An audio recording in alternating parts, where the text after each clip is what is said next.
Bonsoir à toutes et à tous dans ce mag spécial Cannes sur Sensation. En ce moment, c'est la 72e édition du festival et la lutte entre les 21 films en sélection officielle pour remporter la Palme d'Or fait rage. Parmi eux, on compte tout de même 5 films français. Les Misérables de La Li, Portrait de la jeune fille en feu de Céline Sciamma, Roubaix, une lumière d'Arnaud Desplechin, Mektoub My Love, Intermezzo d'Abdelatif Kechiche et enfin Sibylle de Justine Triet. Mais cette année, il y a aussi de grands réalisateurs qui ont décidé de montrer leurs œuvres. Je parle bien sûr de The Dead Don't Die de Jim Jarmusch, de Douleur et Gloire, un film de Pedro Almodovar, un film de Terrence Malick intitulé Une vie cachée, du génie Xavier Dolan et son film Mathias et Maxime, de Parasite réalisé par Bong Joon-ho, et enfin l'immanquable Tarantino avec Once Upon a Time in Hollywood. De grandes œuvres cinématographiques, mais surtout de grands cinéastes. Ces derniers ne sont pas arrivés par hasard et ont tous dû commencer par de petits films, appelés aussi courts-métrages. Porte d'entrée vers l'industrie du cinéma, le Festival de Cannes n'oublie pas ces petits formats avec son forum dédié appelé Short Film Corner. Et c'est ainsi que nous avons rencontré Quentin Dupuis, originaire de Plaisir, qui a fait ses premiers pas à Cannes il y a de ça plus de 6 ans.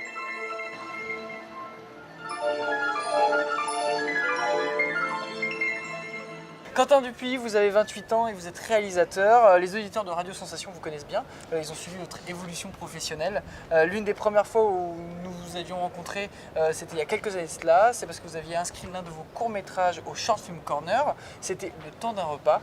En quelques mots, qu'est-ce qui vous a poussé à vous inscrire ? Ce qui m'a poussé à m'inscrire sur le Short Film Corner, c'était vraiment l'envie de découvrir Cannes. J'avais eu la chance de pouvoir y aller quand j'ai fait mes études. Et j'avais envie de redécouvrir l'envers du décor, finalement, loin du côté tapis rouge et projection, mais le côté marché du film, business, ce qui s'y passait. Et le fait de pouvoir inscrire un film et de donner la possibilité quand celui-ci est accepté de pouvoir aller au Short Film Corner et de découvrir tout le marché du film de Cannes était pour moi la motivation pour le faire. Et vous l'avez fait plusieurs années de suite d'ailleurs. C'est une bonne vitrine, le Short Film Corner, à condition d'être motivé et de ne pas profiter de cette accréditation uniquement pour faire la fête. Ça peut vous permettre de faire des rencontres ? Tout à fait. Alors, le Short Film Corner, comme vous avez dit, c'est une vitrine, c'est un moyen. Après, ce que vous faites du Festival de Cannes, ça dépend de vous. Vous pouvez venir pour faire uniquement la fête, vous pouvez venir pour voir uniquement des films, vous pouvez venir pour faire du business. C'est vraiment à chaque personne, à chaque réalisateur qui vient, un producteur qui inscrit son film sur Film Corner, de décider ce qu'il veut faire de son festival. Donc c'est un outil et après vous décidez de comment vous l'utilisez. Et justement, ce Short Film Corner, comment ça vous a été bénéfique ? Ça m'a été bénéfique déjà pour vraiment comprendre l'ampleur du marché, déjà des courts-métrages, du nombre incalculable de courts-métrages qui sont faits chaque année, de pouvoir découvrir le travail de nouveaux réalisateurs, d'autres gens, de faire des rencontres. Principalement, mais c'est vrai que c'est un bon outil. Moi, ça m'a beaucoup aidé vraiment de rencontrer d'autres réalisateurs, d'autres producteurs, des comédiens, d'élargir le réseau et de découvrir d'autres artistes tout simplement qui font des films et qui ont envie de les découvrir. Revenons maintenant un peu sur votre parcours, un parcours assez atypique, tant d'un point de vue scolaire que professionnel.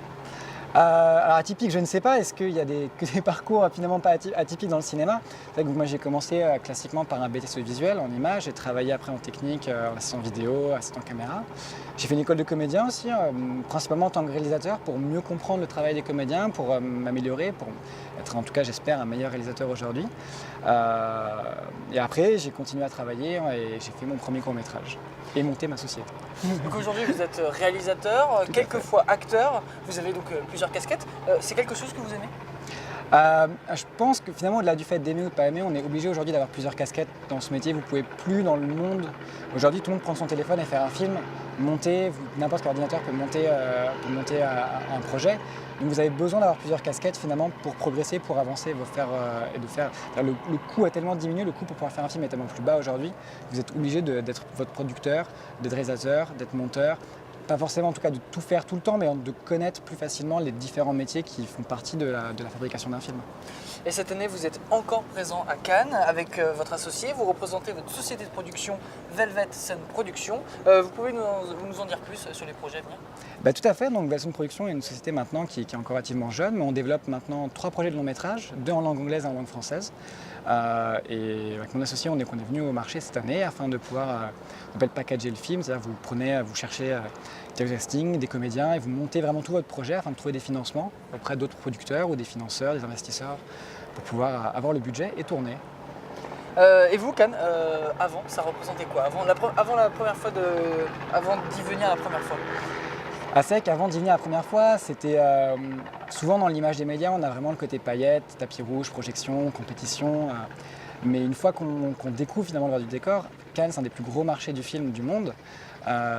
Et on se rend compte de l'ampleur de la production mondiale finalement, parce que tous les producteurs sont là, tous les distributeurs, et que on n'est finalement qu'une toute petite partie en France d'une production globale, et que le festival garde de toute façon son côté glamour, mais que c'est aussi un endroit magnifique pour pouvoir tout simplement faire avancer sa carrière et développer ses projets et rencontrer encore une fois des gens de toute la planète qui sont finalement dans ce fameux milieu du cinéma si tant est qu'il existe. Et donc maintenant, vous avez toujours autant d'étoiles dans les yeux? Toujours, ouais, je pense que c'est quelque chose qui s'oublie jamais. La montée des marches, ça reste la montée des marches, et qu'on l'ait fait une fois, deux fois, trois fois, même quand on, entre guillemets, on a forcément l'habitude, mais qu'on l'a déjà fait plusieurs fois, ça reste assez incroyable, c'est unique au monde. Et ça reste, on peut découvrir des films avant tout le monde en première, avec les équipes, avec l'ambiance. Ça reste quelque chose d'assez incroyable. Et comment vous faites pour vous organiser entre les soirées, les projections et les rendez-vous professionnels? On ne s'organise pas.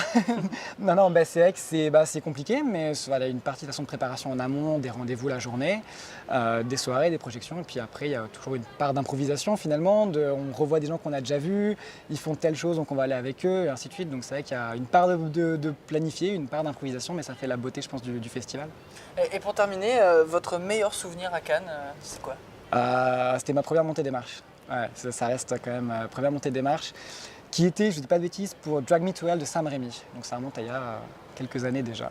Donc, Merci Quentin Dupieux. Merci à vous, merci beaucoup.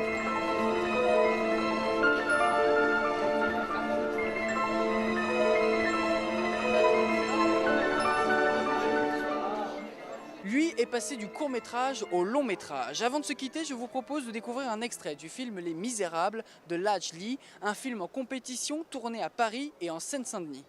L'histoire explore les différentes facettes du monde de la banlieue, un endroit où tout le monde cherche à se faire respecter, mais surtout à améliorer la vie du quartier.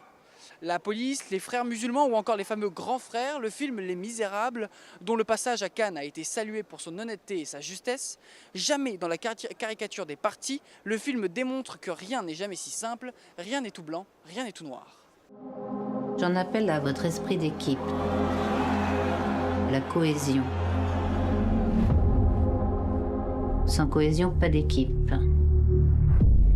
Et sans équipe, on est seul. T'as pas choisi la bonne équipe, mon pote. Hein. Contrôle de police. Vous faites quoi, là? On attend le bus. Vous attendez le bus, là? Ça sent le shit, ça. Eh, c'est bon, Soumi. Ça va, je gère. Je vous filme, vous avez pas le droit de faire ça. Arrête de filmer. Non. T'es contente, là? Ici, c'est notre vie. Toi, tu débarques, nous, ça fait 10 ans qu'on est là. On est les seuls à se faire respecter. Eh les gars, soleil! Ceux qui te respectent, tu me parles. Les gens d'ici, ils ont peur de vous, c'est tout. C'est quoi l'histoire? Quand t'as volé un lion? Ouais. Mets la pression sur les petits, faut qu'on retrouve le lion. Arrête-toi, là! Vous n'éviterez pas la colère et les cris. Putain! La galère, c'est qu'il y a un drone qui nous a filmés. Qu'est-ce que tu me parles de gérer un drone, là? Il y a un gamin inconscient, là. C'est qu'on peut faire tomber la BAC avec cette vidéo si on veut. C'est quoi votre problème à vous? C'est quoi votre putain de problème là? C'est moi la loi! Donc t'es en train de m'expliquer quoi là? C'est un accident? Les petits nous lâchent pas depuis tout à l'heure. C'est pas de votre faute. Comme d'hab quoi. S'ils avaient raison d'exprimer leur colère, seul moyen de se faire entendre aujourd'hui. Tu vas trop loin là! T'auras jamais l'esprit bac toi. Parce que je joue pas au cow-boy. Ce que t'as pas compris, c'est que justement on joue pas nous.